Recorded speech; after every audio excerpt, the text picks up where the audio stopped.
আপনি বাঁচবেন। প্রবাসে আটকা পড়ে গেছেন, আসতেও পারেন না, কোনো কাজও পাচ্ছেন না, আপনি আমলটা করেন।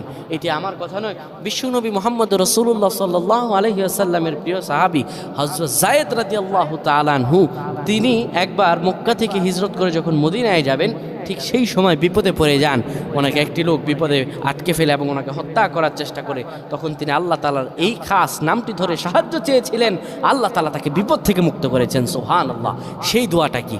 তিনি যখন বিপদে পড়ে যান, তিনি বলেন, আগিসনি ইয়া রহমান, আগিসনি ইয়া রহমান। অপর এক বর্ণনা এসেছে, আগিসনি ইয়া গিয়াসার রহমান। যখনই বিপদে পড়ে যাবেন, তখন আল্লাহ তাআলার এই খাস নাম ধরে আপনি যদি চাইতে পারেন, অসংখ্য বিপদ, বালা মুসিবত, সব বিপদ থেকে আল্লাহ আপনাকে বাঁচিয়ে দেবেন ইনশাআল্লাহ। প্রিয় ভাই আমার, এই আমলটি আমরা করব, আমরা সকলেই চেষ্টা করব।